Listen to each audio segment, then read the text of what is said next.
আসছে আসছে আমারও আসছে ঠিক আছে না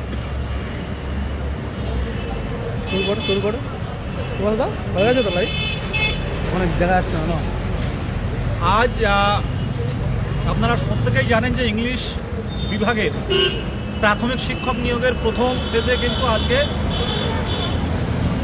ভালো ভালো করে কোনো সমস্যা ছাড়াই কিন্তু ইন্টারভিউ প্রক্রিয়া কমপ্লিট হলো এবং আগামীকালও সেকেন্ড ফেজ আছে। আমরা আজকে প্রথম থেকেই আমি ছিলাম, সাথে সুভাষ ছিল, আমাদের ভাই ছিল। কয়েকটা কথা বলার জন্য এলাম যে হয়তো আমরা প্রত্যেকেই পড়াশুনো করছি, কিন্তু এখানে কিন্তু কি হচ্ছে এটা কিন্তু একটু জানার প্রয়োজন ছিল, জানার দরকার ছিল। প্রত্যেকেই কিন্তু পড়াশুনো করছি, সেটা বাদ রেখে এই টাইমটা কিন্তু দিলাম, কারণ সাধারণ চাকরি প্রার্থীদের কাছে নানান দিক থেকে নানান রকম বার্তা পাচ্ছে, যা অনেকে বিভ্রান্ত হয়ে পড়ছে। প্রথমত আমরা বেশ কিছু আইনি পদক্ষেপ নিয়েছি এবং সে আইনি পদক্ষেপের প্রতিলিপি কিন্তু পর্ষদের কাছে কিন্তু প্রত্যেকটাই আছে। আমরা যে মামলা করেছি এনআইএস ইন সার্ভিস থেকে শুরু করে পরবর্তীতে ডিএলএড থেকে শুরু করে বিএডদের থেকে শুরু করে প্রত্যেকটা তথ্য আছে। আজ যারা ইন্টারভিউ দিতে পারছেন না, আজকে আপনারা ভালো করে বলি, আমার বেশ কয়েকজন উত্তরবঙ্গের অনেকের সাথে কথা হলো, যারা অনেকে ক্যান্ডিডেট কিন্তু আমাদের আইনি পদক্ষেপের ফলে কিন্তু অনেকেই কিন্তু প্রসেসে আসতে পারছেন না। আজকে পরবর্তী বিএড তারা পরে যারা ট্রেনিং করেছে অনেকেই আসতে পারেনি। আজকে আপনারা ভালো করেই জানেন যে আজকে কিন্তু অনুপস্থিতের হার কিন্তু যথেষ্ট, মানে অনুপস্থিত কিন্তু যথেষ্ট ছিল। সেই অনুপস্থিতি আপনারা কারণটা কি আপনারাই বিবেচনা করুন যে এতটা অনুপস্থিতির কারণটা কি। আজকে ইংলিশ মিডিয়াম ছিল, আর যে বিষয়টা ইন সার্ভিস নিয়ে যে কথাটা আপনারা বলছেন, দেখুন আজকে ইন্টারভিউয়ে যথেষ্ট কিন্তু ভেরিফিকেশন হচ্ছে। ইন সার্ভিস যাতে কোনোভাবেই ফাইনাল প্যানেল যেদিন প্রকাশ হবে তার মধ্যে কিন্তু আইনি পদক্ষেপ কিন্তু অলরেডি নিয়েছি। আমরা আইনি পথে কিন্তু লড়াইটা চালিয়ে যাব। অনেকেই বিভ্রান্ত ছড়াচ্ছে ইন সার্ভিসরা ইন্টারভিউ দিচ্ছে। তথ্য থাকলে পাঠান। ক্যামেরাতে কি আসছে না? ব্রিং দেম অন ক্যামেরা বলছে। না আসছে আসছে। তথ্য থাকলে পাঠান।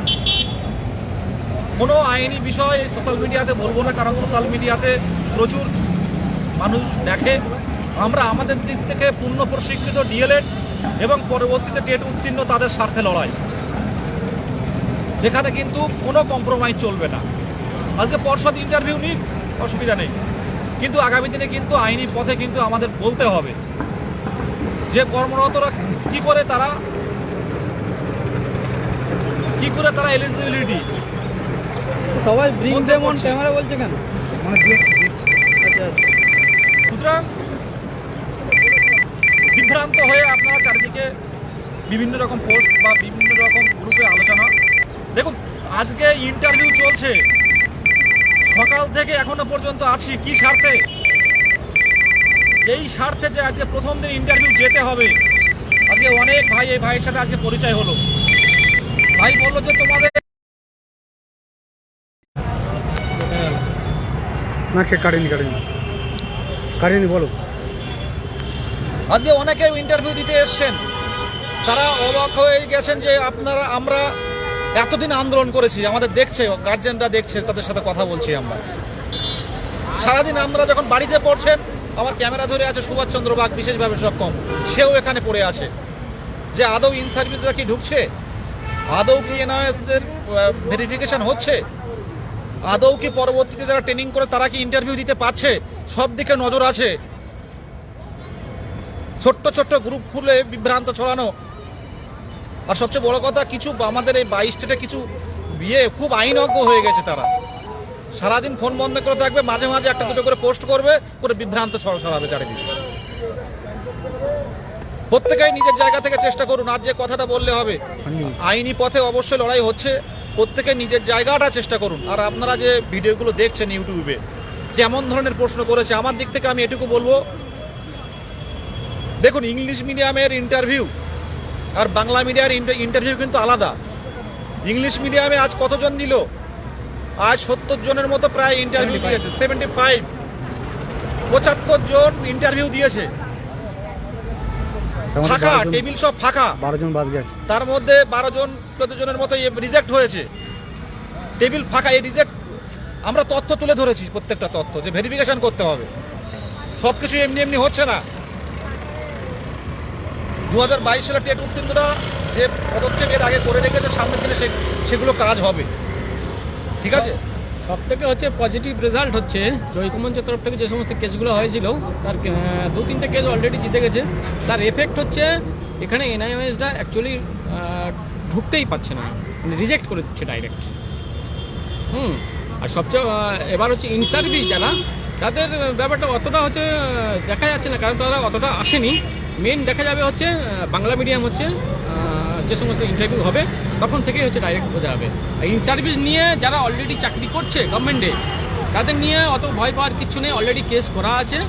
সুতরাং তাদের ব্যাপারটা হচ্ছে তারা 100%, 1% মানে কেটে যাওয়ার কোনো প্রশ্নই নেই। 100% হচ্ছে তারা যখন প্যানেল পাবলিশ হবে, তারা as per government rule, as per অনুযায়ী সমস্ত কিছু তারা বাতিল যাবেই। এই নিয়ে ঘাবড়াবার কিচ্ছু নেই। ধরো এবার তুমি এসো, সময় ধরো ধরো হচ্ছে আমার ওখানে যাবো, ধরো ধরো। আজকে প্রথম আরো দূরে আজকে প্রথম দিকে ইন্টারভিউ ছিল।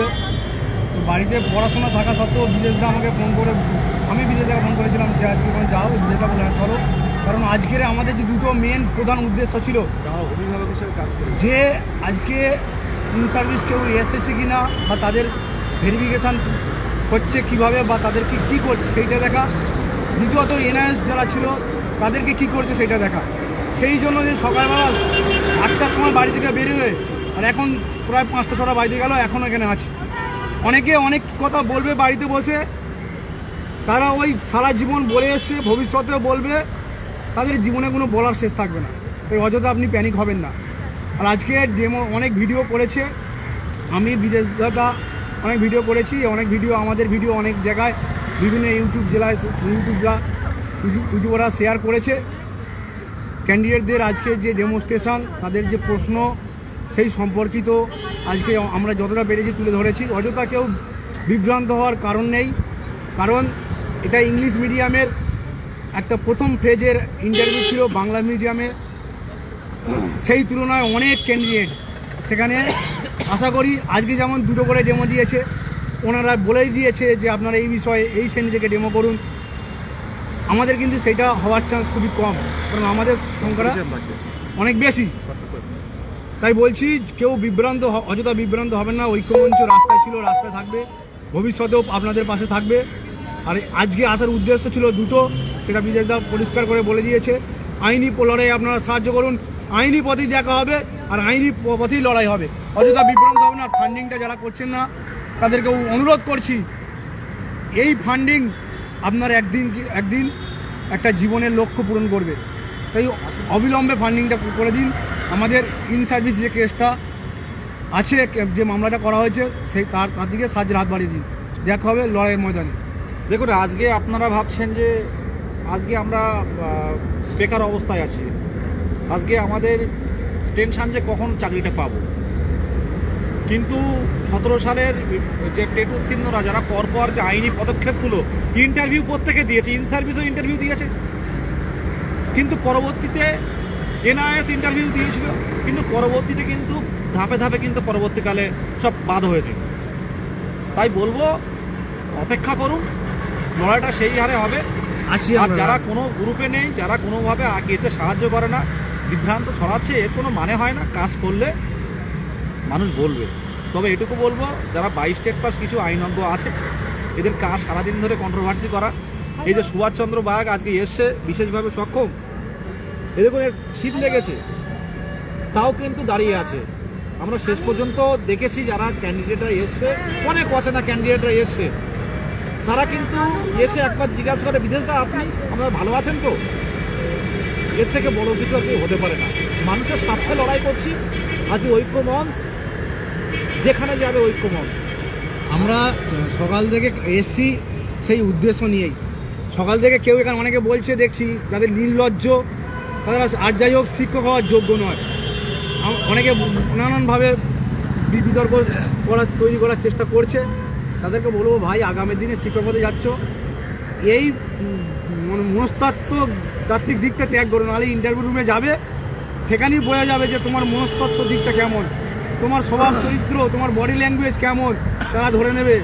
তাই আজ থেকে স্বভাব চরিত্র উদার করো, মানসিক দিক থেকে সৎ হও, তাহলেই দেখবে যে ইন্টারভিউ রুমে গিয়ে ভয় লাগবে না। কারণ তুমি জানো যে আমি পারবো, আমাকে করতেই হবে। আজকে আমি এই ইন্টারভিউ পেয়েছি অনেক লড়াই, অনেক কষ্ট, অনেক জেদ, অনেক পরিশ্রমের ফলে। সাধারণরাই বলছে অনেক পরিশ্রম। তাই অযথা ভয় পাবে না, মনের আত্মবিশ্বাস নিয়ে চলো, পরিষ্কার আত্মবিশ্বাস যার আছে সে অবশ্যই পারে। হ্যাঁ, আমি পারবো না, আমি মানুষ, আমি যে মানে সব কোশ্চেন পারবো এটার কোনো বাস্তবিকতা নেই। একজন মানুষের পক্ষে সমস্ত বিষয় জানা মানে কাম্য নয়, এটা তারা জানে। ঠিক আছে, চলো। দেখুন, আমাদের যে আইনি বিষয়গুলো ঐক্যমঞ্চ, নাইট কারাটি থেকে শুরু করে ঐক্যমঞ্চ যে আইনি বিষয়গুলো গুছিয়ে কিন্তু পর্ষদকে জানানো হয়েছে, গুছিয়ে বলা হয়েছে। আজকে তার ফল কিন্তু একটু হলেও পাচ্ছেন প্রত্যেকে, এটুকুই বলে রাখবো। আর প্রত্যেকেই পড়াশুনো করুন, এইসব ভিডিও দেখে বিভ্রান্ত হবেন না। ভিডিও দেখে যত বিভ্রান্ত হবেন, বিভিন্ন ভিডিও দেখে ইন্টারভিউ কি ধরছে, এইসব আমার পক্ষ থেকে আমি বলতে পারি, এই ভিডিও দেখে বিভ্রান্ত হবেন না। আপনার নিজের মতো করে আপনি নিজে তৈরি থাকুন। যত ভিডিও দেখবেন তত আপনি বিভ্রান্ত হয়ে যাবেন, পড়ায় মন বসবে না। নিজের প্ল্যান নিজে তৈরি করুন। আর ইংলিশ মিডিয়ামের সাথে বাংলা মিডিয়ামের ইন্টারভিউটা সম্পূর্ণ আলাদা। এখানে সময় পেয়েছে, একটা জায়গায় দুটো ডেমো জানতে চেয়েছেন স্যারেরা, এটা নিয়ে আপনারা হয়তো ভয় পাবেন না। ধন্যবাদ, প্রত্যেকেই ভালো থাকবেন। ঠিক আছে, রাত খতম। আর ফান্ডিংয়ের বিষয়টা বলে দাও, বুঝতে